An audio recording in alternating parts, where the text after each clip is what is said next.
క్రీస్తునందు ప్రియమైనటువంటి యొక్క ఒలివ శ్రోతలందరికీ ప్రభు అయినటువంటి యేసుక్రీస్తు నామంలో మీకు అందరికీ వందనాలు సమర్పణ చేస్తున్నాం. మరియు ఈ టీవీ కార్యక్రమంలో మా కర్నూలు పొల సమాజం యొక్క జయకర్ కృష్ణుని యొక్క పొల సమాజం యొక్క ఆధ్వర్యంలో మరియు దేవుని సువార్తను మరియు ప్రకటించుటకును ముందుకు మరియు దీనిని తీసుకొని పోవాలనేటువంటి ఉద్దేశంతో ఈ కార్యక్రమాలను మరియు మా పెద్దలను ఏర్పాటు చేసి ఉన్నారు.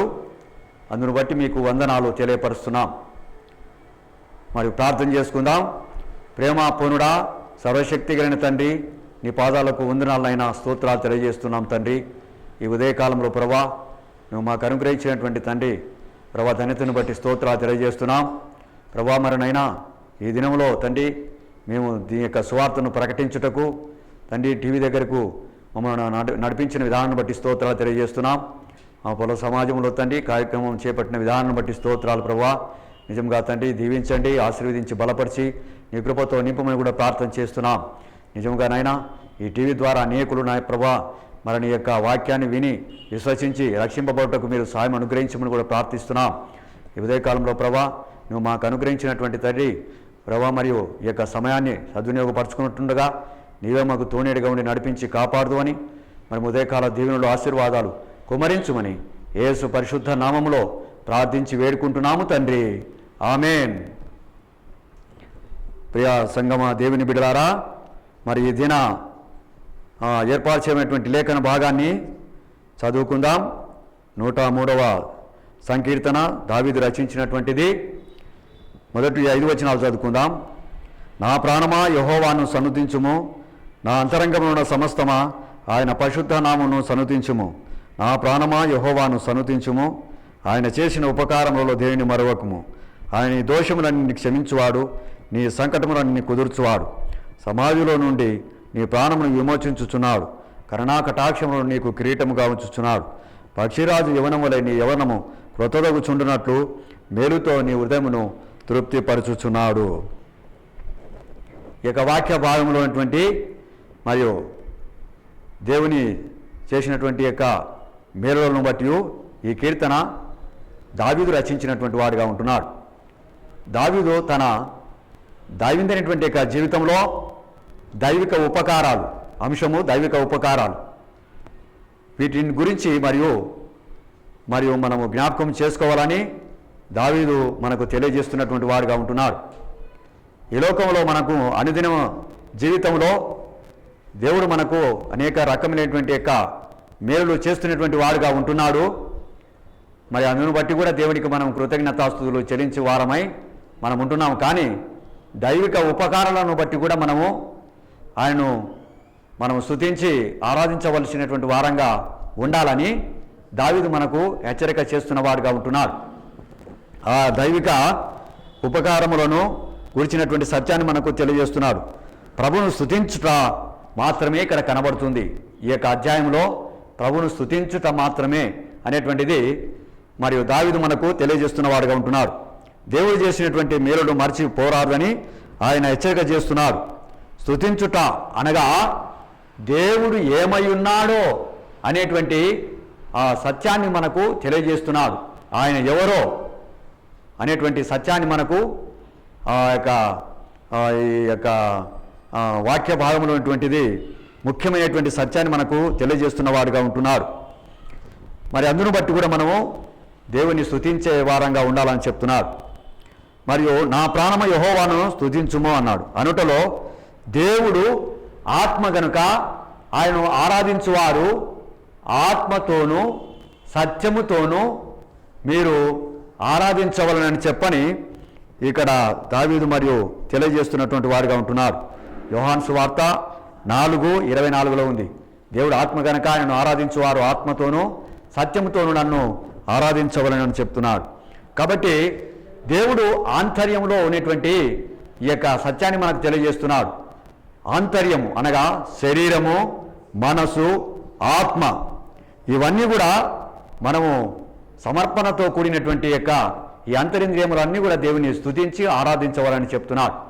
అలాంటి మనసు మనకు అనుగ్రహించినప్పుడే సంపూర్ణమైనటువంటి మరి ఆయనకు మన హృదయాన్ని సమర్పించుకునేటువంటి వారంగా ఉంటామని మన వాక్యము మనకు మరియు తెలియపరుస్తున్నారు. మరి రెండవది మనం చూసినట్లయితే ఆయన పరిశుద్ధ నామమును సన్నుతించుట అను మాటలో ఆయన ఒక్కడే పరిశుద్ధుడు. మరియు లోకములో ఎవరు కూడా పరిశుద్ధుడుగా జీవించిన వారు ఒకరు కూడా లేరు. దేవుడు మాత్రమే పరిశుద్ధుడు. ఆయన ప్రత్యేకింపబడినటువంటి వాడుగా ఉన్నాడు. ఈ లోకంలో ఆయన పరిశుద్ధుడిగా జీవించినటువంటి వాడు ఒక్కడే. మరి అందును బట్టి ఆయన పరిశుద్ధ నామమును మనము సన్నుతించు వారంగా ఉన్నాము. నేను పరిశుద్ధుడను గనక మీరును పరిశుద్ధులై ఉండవాలని చెప్పని దేవుని వాక్యం మనకు సెలవిస్తుందిగా ఉంది. కాబట్టి ప్రియమైన సంగమా, దేవుని బిడ్డలారా, మరి ఆయన పరిశుద్ధుడు పరిశుద్ధుడు పరిశుద్ధుడు అని వేల కొలది దూతలతో మల్లవేళలా కేరూబులు శరీపుల మధ్య మరియు కొనియాడబడుతున్నటువంటి గొప్ప దేవుని మరియు స్తుతించాలని మరియు దేవుని నామాన్ని గణపరచాలని దేవుని వాక్యం మనకు సెలవిస్తున్నదిగా ఉంది. అదే యెషయా గ్రంథంలో 6వ అధ్యాయంలో పరిశుద్ధుడు పరిశుద్ధుడు పరిశుద్ధుడు అనేటువంటి మాట ఆయన స్తుతించుటం అనేటువంటిది మరి 6వ అధ్యాయంలో మనకు ఆరాధన దేవుని స్తుతించడం అనేటువంటి సత్యాన్ని కూడా మనకు యెషయా ప్రవక్త 6వ అధ్యాయంలో రావేటువంటిదిగా ఉన్నదని సత్యాన్ని మీకు తెలియపరుస్తున్నాను. మరి ముఖ్యమైనటువంటి యొక్క ఉపకారాలు, దైవిక ఉపకారాలు ముఖ్యమైనటువంటివి మరి 3 ఉన్నవి. ఒకటి మరియు క్షమాపణ, మరియు రెండవది స్వస్థత, మూడవది విమోచనము. ఈ 3 దైవిక ఉపకారములుగా ఉన్నవనేటువంటి సత్యాన్ని మీకు తెలియపరుస్తున్నటువంటి వాడుగా ఉంటున్నాను. మొట్టమొదటిగా మరియు దేవుడు మరియు మన దోషములను క్షమించినటువంటి వాడుగా ఉన్నాడు. మన దోషములను క్షమించిన వాడుగా ఉన్నాడు. ప్రభువే స్వయంగా మరియు ఆయన మన దోషములన్నింటి కూడా ఆయన వీపు మీద వేసుకొని మరియు మన పాపములన్నీ కూడా ఆయన భుజాల మీద వేసుకొని గొల్గొతా కొండ వరకు కూడా మోసుకొని పోయినటువంటి దేవుని గొర్రెపిల్ల అయినాడు. అందుకొరకే మన యొక్క దోషములన్నింటిని ఆయన క్షమించినటువంటి దేవుడు ఒక్కడే. ఈ లోకంలో మన పాపాల నిమిత్తమే కూడా మృతి చెందినవాడు ఒక్కడే. ఈ లోకంలో ఎవరు కూడా లేరు. కాబట్టి అటువంటి యొక్క మహాదేవుడు మరియు కరుణామయుడు మన పాపముల కొరకు, మన దోషముల కొరకు ఆయన శిలువలో తన రక్తమును కార్చి మనందరినీ కూడా మరియు మనకు రావాల్సినటువంటి శిక్ష ఆయనే భరించినటువంటి వాడుగా ఉన్నాడు. అందుకొరకే పాపములను క్షమించేటువంటి యొక్క అధికారము మనిషి కుమారునికి ఉన్నదనేటువంటి సత్యాన్ని మనకు తెలియజేస్తున్నాడు. మార్క్సు వార్త 2వ అధ్యాయం 10వ వచనంలో రావినటువంటి మాట మరియు మనకు తెలియజేస్తున్న వారుగా ఉంటున్నాడు. ఈ భూమి మీద ఎవరికి కూడా పాపములను క్షమించే అధికారం ఎవరికి కూడా లేదు. కానీ యేసుక్రీస్తు యొక్క ప్రభువారికి మాత్రమే, మనిషి కుమారైనటువంటి యేసుక్రీస్తు యొక్క ప్రభువారికి మాత్రమే ఉన్నదనే సత్యాన్ని మీకు తెలియపరుస్తున్న వారుగా ఉంటున్నాను.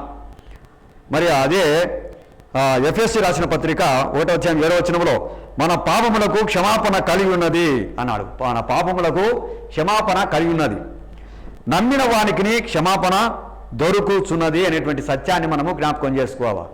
నమ్మిన ప్రతి వానికి క్షమాపణ ఉంది. నమ్మిన వారికి ఆయన నిత్య జీవం అనుగ్రహిస్తున్నాడు.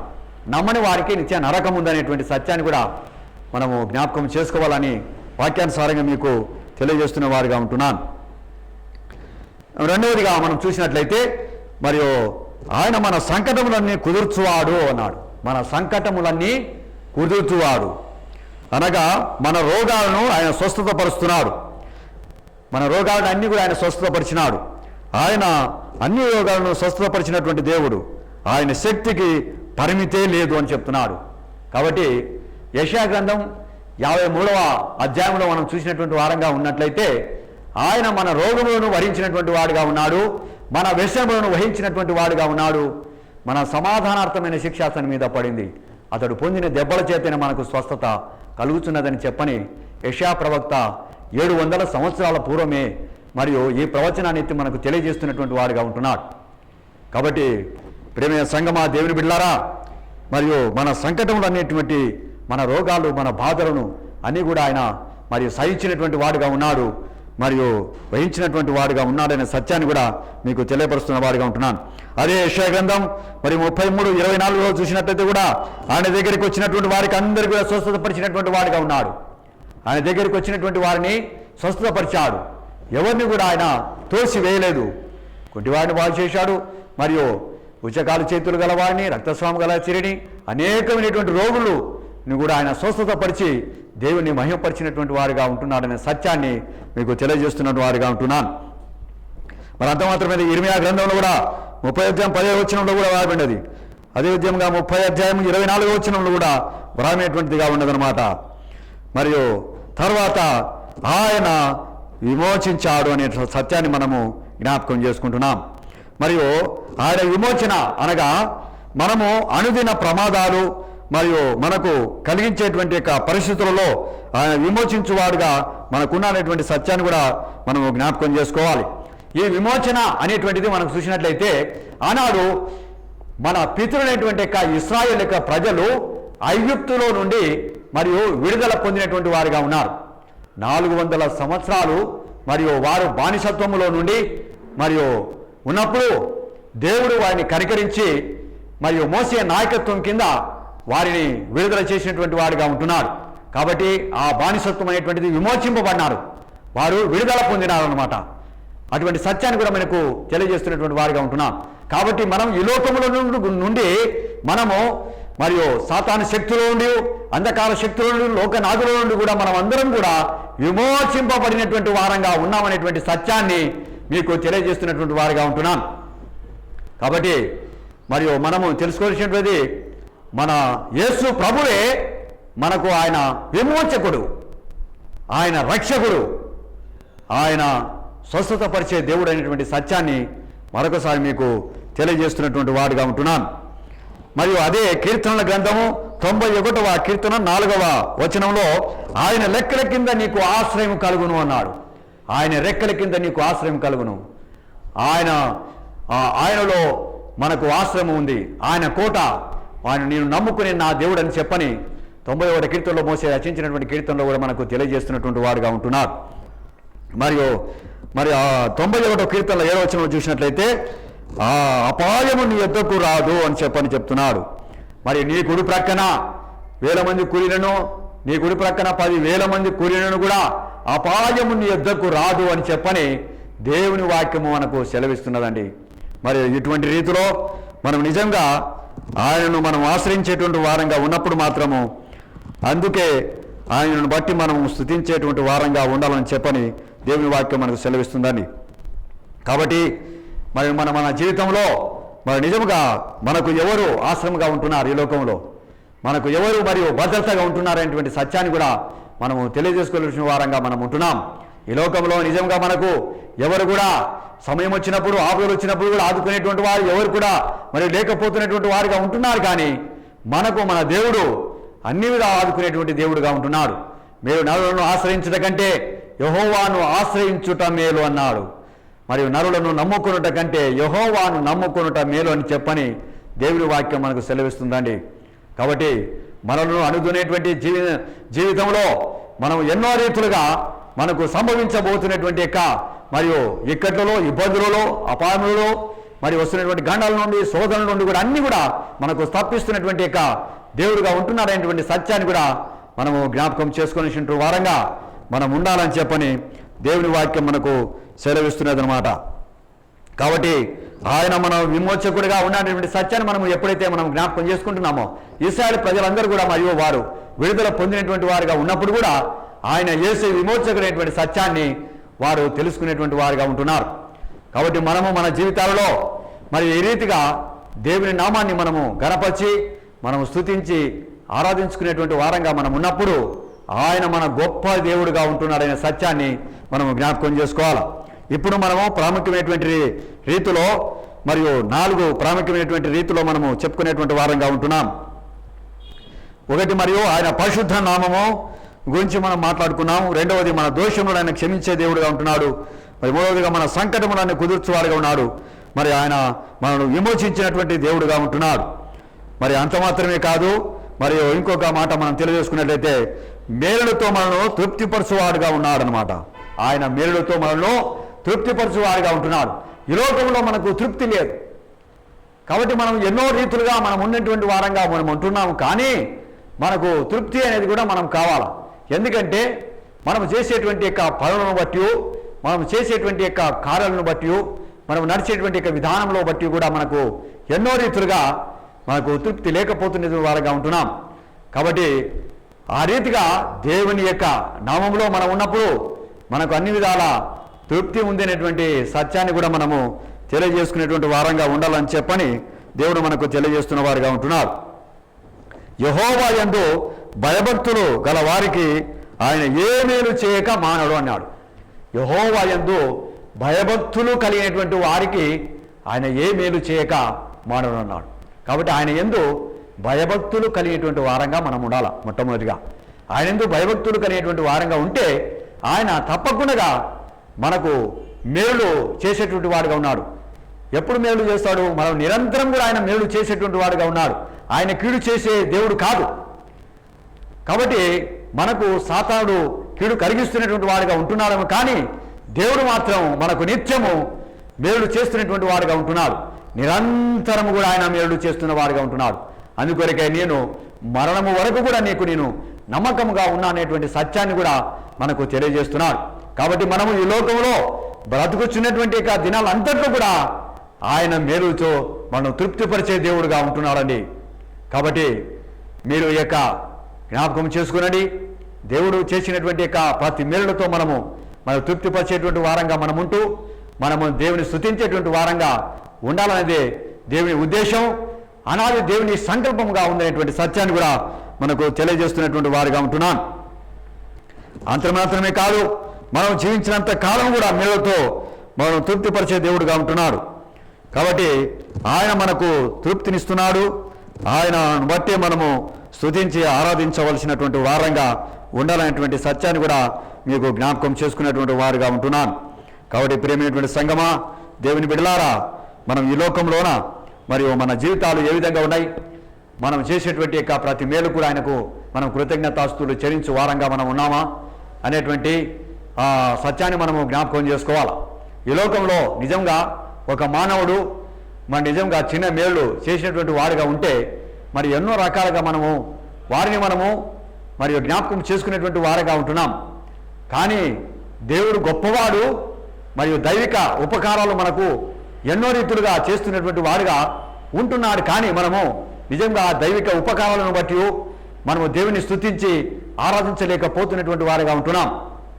ఎందుకనగా మనిషి ఎదురు వారిగా ఉంటున్నాడు, ఎదురుగా కనిపించేటువంటి వాడుగా ఉంటున్నాడు అనేటువంటి సత్యాన్ని జ్ఞాపకం ఉంచుకుంటున్నామే. కానీ దేవుడు కనబడేటువంటి దేవుడుగా ఉంటున్నాడు, ఆయన ఆత్మ అయినటువంటి దేవుడుగా ఉంటున్నాడు కనుక ఆయన కూడా మనతో మాట్లాడతాడు, మన యందు ఉంటాడు, మనతో మరియు జీవించేటువంటి వాడుగా ఉంటున్నాడు, అన్ని విధాల మనకు సహాయం చేసేటువంటి వాడుగా ఉంటున్నాడు అనే సత్యాన్ని మనం జ్ఞాపకం చేసుకొని మనము దైవిక ఉపకారాలను, గొప్ప ఉపకారాలను మరియు మనము జ్ఞాపకం చేసుకోవాలా. అదే దేవుడు మనకు అనుగ్రహించినటువంటిది క్షమాపణ. కాబట్టి నీ పాపములకు క్షమాపణ దేవుని ద్వారానే మనకు కలుగుతుంది, కానీ ఎవరి ద్వారా మనకు కలగదు. మరియు రెండవదిగా మనకు స్వస్థత దేవుని ద్వారానే మనకు కలుగుతుంది, కానీ మరి ఎవరి ద్వారా మనకు కలగదు. ఈ స్వస్థత అనేటువంటిది మరియు శరీర సంబంధమైనటువంటి స్వస్థత, ఆత్మ సంబంధమైనటువంటి స్వస్థత కూడా మనకు కావలసినటువంటి రీతిలో మనము జ్ఞాపకం చేసుకోవాలా. కాబట్టి ఆత్మీయమైనటువంటి స్వస్థత మనకు కావాలా. మరియు శరీరంలో మన బలహీనతలు ఎన్నో చోటు చేసుకునేటువంటివిగా మనకుంటాయి, కానీ ఆత్మ సంబంధమైనటువంటి యొక్క స్వస్థత కూడా మనకు దేవుడు ఇస్తున్నటువంటి వాడుగా ఉంటున్నాడు. అది చాలా మనకు ప్రాముఖ్యం. అది ఎవరి వలన కలుగుతుందంటే అది దేవుని వలన, ఏకాగ్రత వలన మనం ఆయనందు భయభక్తులు కలిగి జీవించేటువంటి వారంగా మనం ఉన్నప్పుడు మనకు ఆ యొక్క ఆత్మీయటువంటి స్వస్థత మనకు కలుగుతున్నటువంటి సత్యాన్ని మీకు తెలియజేస్తున్న వారిగా ఉంటున్నాను. అదే మరి విమోచన, ఇది మూడవదిగా విమోచన అనేటువంటిది మనకు చాలా ప్రాముఖ్యమైనటువంటిది అన్నమాట. ఈ విమోచన అంటే మనము జీవించినటువంటి జీవితంలో ఎవరి ద్వారా మనం విమోచింపబడినటువంటి వారంగా మనం ఉన్నాం. ఈ లోకంలోన మనం ఎవరి ద్వారా మనం రక్షింపబడిన వారంగా ఉన్నాం, ఎవరి ద్వారా మనకు రక్షణ వచ్చింది అనేటువంటి సత్యము మనము జ్ఞాపకం చేసుకొని మన జీవితాలను మనము ముందుకు నడిపించుకోగలిగేటువంటి వారంగా మనం ఉండాలన్నమాట. కాబట్టి మనము మన యందు ఉంచినటువంటి యొక్క ఇశ్రాయేలు ప్రజలను మనము జ్ఞాపకం చేసుకున్నప్పుడు ఆ విమోచన దేవుడు మనకు జ్ఞాపకం వస్తాడనమాట.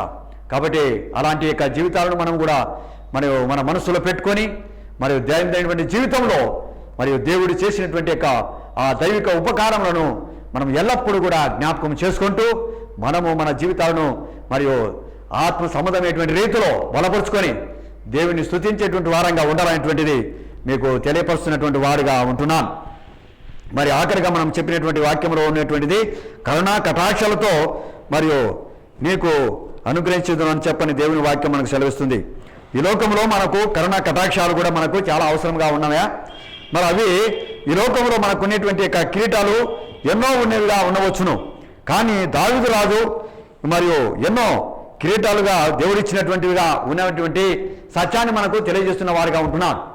దావీదు రాజు ఎన్నుకున్నప్పుడు కూడా ఆయన కూడా కిరీటం ఇచ్చాడు. కాబట్టి ఎందుకంటే దేవుడు అభిషేకించుతున్నాడు అన్నమాట. ఆయన అభిషేకించిన వాడుగా ఉంటున్నాడు. ఇశ్రాయేలు ప్రజలకు ఆయన రాజుగా మరియు ఏర్పాటు చేసినటువంటి వాడుగా ఉన్నప్పుడు కూడా ఆయనకు కిరీటం కూడా ఇచ్చాడు. అయినప్పటికైనా నిజంగా ఆ కిరీటము దేవుడిచ్చేటువంటిది ఏవి అనేటువంటి సత్యాన్ని మనకు తెలియజేస్తున్న వాడిగా ఉంటున్నాడంటే, మరియు ఆయన దేవుడు చేసేటువంటి యొక్క మరియు ఆయన కరుణ మరియు ఆయన ప్రేమ మరియు ఇవన్నీ మరియు దేవుడిచ్చేటువంటి యొక్క మరియు కిరీటాలని చెప్పని మనకు తెలియజేస్తున్నటువంటి వాడుగా ఉంటున్నాడు. అటువంటి రీతిలో మనము అవి పొందడానికి కూడా మనం యోగ్యులుగా మనం ఉండాలనేటువంటి సత్యాన్ని మనకు తెలియజేస్తున్నటువంటి వాడుగా ఉంటున్నారు. కాబట్టి ఈ యొక్క అంత్య దినాల్లో మనము కడవరి దినాల్లో మనం జీవిస్తున్నటువంటి వారమైనటువంటి మనము కూడా మరియు ఈ కిరీటాలను పొందుటకు మనం అర్హులంగా ఉన్నామనేటువంటి సత్యాన్ని కూడా మనము జ్ఞాపకం చేసుకునేటువంటి వారంగా ఉండాలనే వాక్యం ద్వారా మీకు సెలవిస్తున్నాను. విశ్వాసులు క్రీస్తు ద్వారా రాజ్యం వెళ్తారని చెప్పని ప్రకటన గ్రంథంలో వ్రాయబడి ఉన్నది. కాబట్టి మనము దేవుని ద్వారా మనము ఆయనతో ఏకీపించినటువంటి వారంగా మనం ఉన్నట్లయితే కూడా ఆయనలో మనము యోగ్యులుగా ఉంటాం. మనము కూడా మరియు కిరీటాలు కూడా పొందే వారంగా ఉంటున్నాం అనేటువంటి సత్యాన్ని కూడా మనం జ్ఞాపకం చేసుకునేటువంటి వారంగా ఉంటున్నాం. ఎవరైతే అంతం వరకు సహించినటువంటి వారుగా ఉంటున్నారో, ప్రభులో అంతం వరకు జీవించినటువంటి వారుగా ఉంటారో వారు మరియు జీవ కిరీటము పొందుదురని కూడా దేవుని వాక్యములు మనకు సెలవిస్తున్నది. కాబట్టి ప్రియ స్తోత్రాలా దేవుని బిడ్డారా, మరియు ఈ లోకంలో మనము దైవమైనటువంటి జీవితంలో కాబట్టి మనము దేవుడు చేసినటువంటి యొక్క ఆయన ఉపకారాలను కూడా మనము మరవకుండగా మనము దేవుని స్తుతించేటువంటి వారంగా ఉండాలని చెప్పని దావీదు భక్తుడు 103వ కీర్తనలో వ్రాయమైనటువంటి యొక్క ఈ కీర్తనలో ఆయన జీవితంలో ఎన్నడూ కూడా ఆయన మేలును మరవనేటువంటి మహారాజు మరియు దావీదు మహారాజు ఒక్కరు మాత్రమే ఉన్నారు, కానీ మరి ఎవరు కూడా లేనటువంటి సత్యాన్ని మీకు తెలియపరుస్తున్న వారిగా ఉంటున్నాను. కాబట్టి మనం కూడా మన జీవితాలలో ఆ విధంగా మనము ధ్యానించుకొని మహిమపరుచుకొని దేవుని స్తుతించి ఆరాధించవలసినటువంటి వారంగా మీరు ఉండాలని ఈ యొక్క వాక్యం ద్వారా హెచ్చరిక చేస్తూ దేవుడి యొక్క మాటలను దీవించి ఆశీర్వదించి బలపరిచి కాపాడునుగాక. క్రీస్తునందు ప్రియమైనటువంటి సంఘస్థులారా, దేవుని బిడ్డలారా, మేము మరియు ఈ యొక్క తారపాడు యొక్క సంఘంలో సంఘ కాపరిగా పనిచేస్తున్నాను. మరియు నేను మా యొక్క సంఘంలో చర్చి నిర్మాణ క్రమంలో ఉన్నది. మరియు చర్చి మరియు లెంటులు కూడా వేయబడి ఉన్నది. కాబట్టి దానికి ఎవరైనా కానీ కూడా ఆర్థిక సహాయములు చేసేటువంటి వారు ఉన్నట్లయితే కూడా మీరు ఆర్థిక సహాయములు చేయవాలని కూడా ప్రభుపేట కూడా మీకు అందరికి కూడా మనవి తెలియపరుస్తున్నాను. కాబట్టి మా కొరకును, మా పరిచయ కొరకును, మా కుటుంబం కొరకు కూడా మీరు కూడా ప్రార్థన చేయవాలని కూడా మీకు మనవి చేస్తున్నాను. కాబట్టి దేవుడు మిమ్మలను మీ కుటుంబాలను కూడా దేవుడు దీవిస్తూ శ్రోతలందరికీ కూడా ప్రభువైనటువంటి యేసుక్రీస్తు నామములో మరొకసారి వందనాలు శుభాకాంక్షలు కూడా తెలియపరుస్తున్నాం. ప్రార్థన చేసుకుందాం. అందరం దయచేసి తలలోంచినట్లయితే. ప్రేమ నమ్మకంలో తండ్రి, నీ పాదాలకు వందనాలైనా స్తోత్రాలు ప్రభా. మరి మా తండ్రి ఇంతవరకునైనా మేము మరి మా ప్రభా మరి వారి ద్వారా తండ్రి మాట్లాడటకు ఇచ్చిన ధన్యతను బట్టి స్తోత్రాలు తెలియజేస్తున్నాం. బిడ్డలను మీరు దీవించాలి, ఆశీర్వదించి బలపరిచి నీ నామములో ఎత్తి పట్టుకుని మనం కూడా ప్రార్థన చేస్తున్నాం. దేవా, మీటువంటి బిడ్డలందరూ కూడా నైనా మరియు తండ్రి వారు మరియు నీ యొక్క వాక్యమైనటువంటి సత్యాలను మరుగు చేసుకొని మరి దైవిక ఉపకారములు అంటే ఏంటి అనేటువంటి సత్యాన్ని వారికి జ్ఞాపకం చేసుకునే వాక్యాన్ని వారికి దయచేసి ప్రార్థిస్తున్నాం.